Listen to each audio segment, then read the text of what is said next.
Welcome to Chapter11Dockets.com. Chapter 11 Dockets offers the best way to search for documents filed in large Chapter 11 cases nationwide. This video will introduce you to researching using our system and offer you some best practices for doing the most efficient research possible.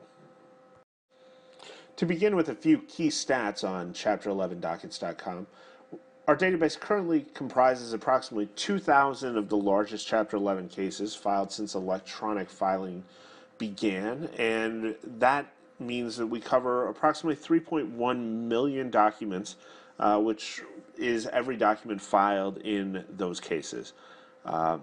New cases are added as they are filed every day, with complete coverage of companies with at least $100 million of assets at the time of filing. All of the dockets in our database are updated at least 4 times every weekday and at least once every weekend day.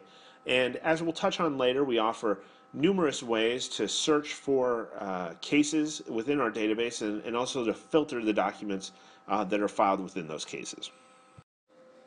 Now to talk about the database itself and running searches using our database. And the first thing to know is that there are 2 primary ways to search for cases and documents within our database. The first is to search for a specific case where there's one case that you're interested in. Perhaps you're just looking for documents filed in the Radio Shack case. Alternatively, you can search for multiple cases simultaneously. Maybe you're interested in all retail bankruptcies filed within the last year. So we'll start with walking through a specific case search, and to begin, some of the keys to running specific case searches successfully.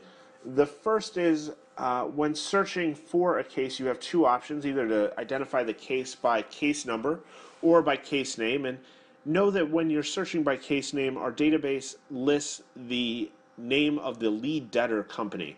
In order to help you identify which company that might be, our database has a predictive text feature where as you begin typing a name into the case name field, it will populate and show you all of the cases in our database that contain that text. So that in that way helping you find the specific case that you're looking for. And the second thing to know about it is that we have our document filtering options, and you can set them at any point during your search. And on the next slide, we'll walk through specifically what those are. On this slide, you can see all of the document filtering options that are available to you when searching our database. And a couple things to highlight. First, you can search the text of the document description field. Worth noting that that doesn't include the full text of the underlying court filing itself. It's just the docket text description. And second, one of the most powerful ways to search our database, and one of the things that sets our research system aside from many of the others, is that we offer proprietary topical categories and types that allow you to search, for example, for motions to approve sales of assets, even if the term asset sale doesn't show up in the actual docket text of the document itself. Now we'll walk through the process of running a specific case search, and it's really a 3-step process. The first, you start from the home screen, which you'll find when you log in or whenever you click the new search link on our website. And from here, you're really identifying the case that's of interest to you. As noted previously, you can identify that either by name or by case number. You also have the option to set any document filters from this screen. If you don't set them here, you can always set them later. And if you do set them here, you can always change them later on to either add additional filters or remove some of the filters that you've previously set. In the second step of a specific case search, you'll find yourself at the docket sheet. And on this screen, you have a nicely formatted docket sheet on the right-hand side of the screen with some of the key information about the case at the top: where the case was filed, what the case number was, the filing date of the case, the debtor counsel, etc. On the left-hand side of the screen, you'll see that you again have your document filtering options all available to you. If you've previously set some document filters, you'll find those pre-populated, and you can add or remove any filters to adjust to identify the documents that are relevant to you. The third and final step of a specific case search is to download any documents that you've identified that you want copies of the actual court filings themselves. And that's what you see on this screen. In order to download any documents, you just click the View link, which you find to the right-hand side of any docket description, and that will pop up this box showing you all of the documents that are associated with that docket entry. Worth noting that all of our documents are acquired directly from the federal courts themselves. So the documents that you will download through our system are identical to what you would find on the court's own docket. And all of the documents are formatted in exactly the same way as they exist in the court's own records. As noted, the other way to search our database is to run a search across multiple cases simultaneously. A couple keys to doing that. The first is that, as noted previously, our database covers over 2,000 cases and 3 million documents. So rarely will it be an efficient or effective strategy to search every case and every document in our database. Frequently, you'll simply get too many results to be able to go through them in a meaningful way. Therefore, we offer a lot of different ways to identify just the cases that are relevant to you, and we'll go through a list of those in just a moment.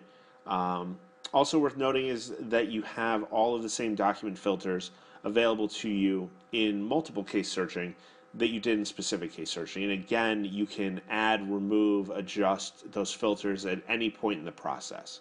And the final thing to note is that your firm subscription includes unlimited searching. So you will never incur additional fees by running searches in our database, whether you run one search a month or 1,000.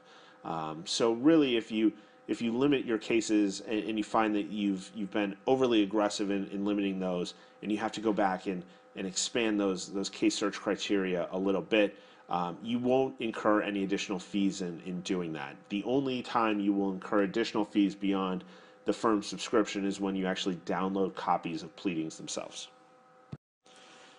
To now walk through the process of running a multiple case search, you'll see that it's, again, a fairly simple process. The first step is, again, from the other tab of the home screen, which you'll find when you log in or whenever you click New Search.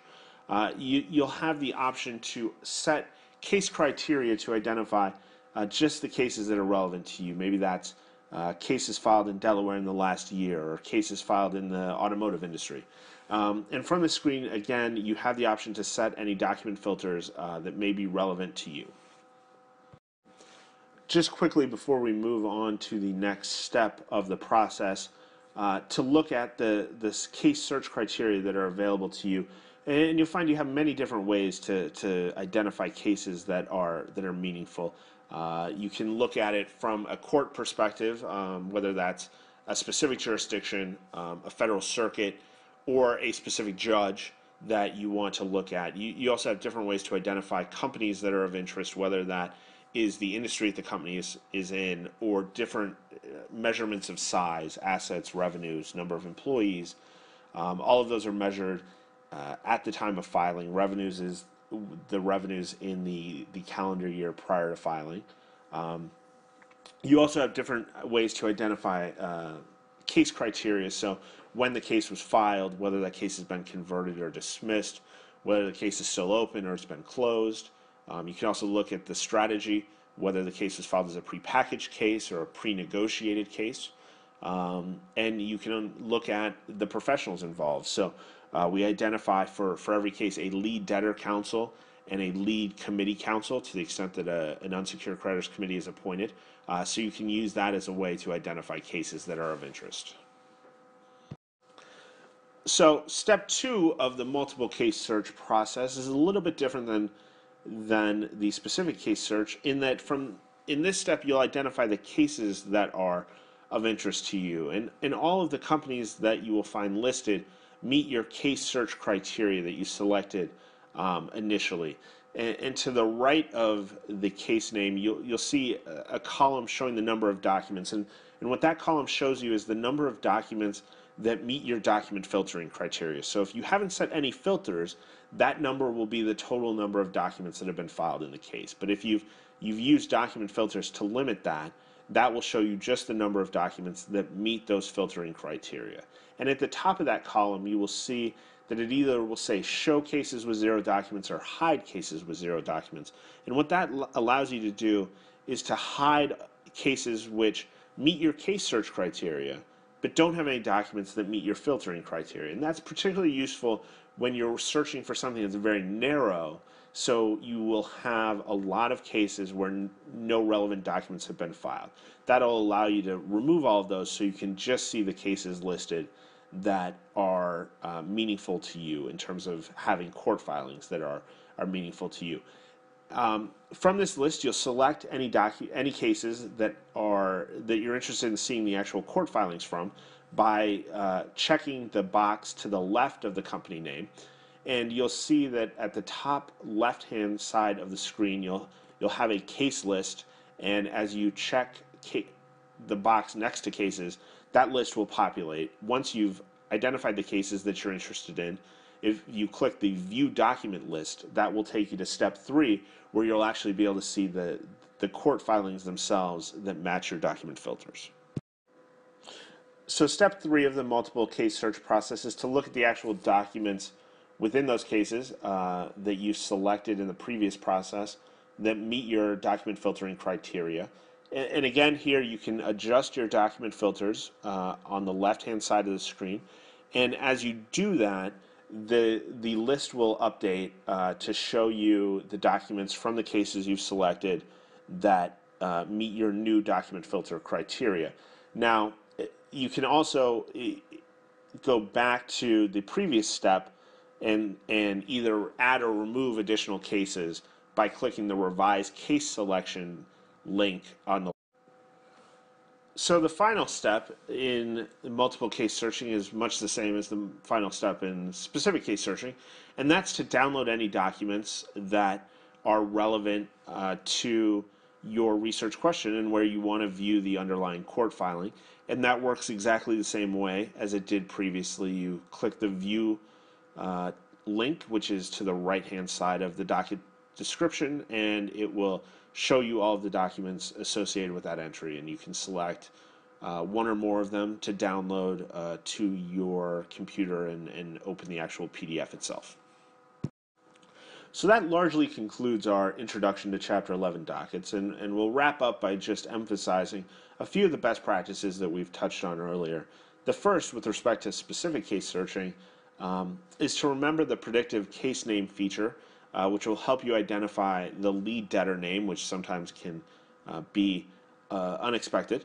But that will, as you enter a string of text, pop up the names in our database which match that string of text. And it can take just a second to pop up. So if you don't see it, just give it a moment and it will populate for you.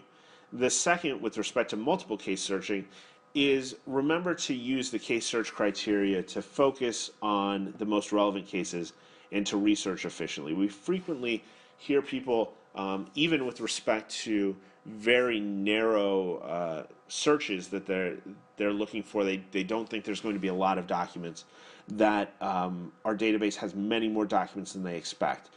So rarely will you have a research question which is so narrow that you need to search our entire database. If you need to, you can, but remember that you're searching across 3 million documents, and that's going to be a relatively slow and inefficient process for the most part.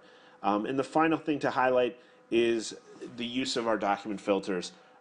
When you're looking at cases which may have thousands or tens of thousands of docket entries, our document filtering can be really effective to allow you to quickly hone in on just the documents that are of interest to you, and also thinking about our document topic and type filters that in many ways are more powerful than simply using text searching of the docket entries, because it will find things where the docket text doesn't necessarily highlight specifically what that underlying document is.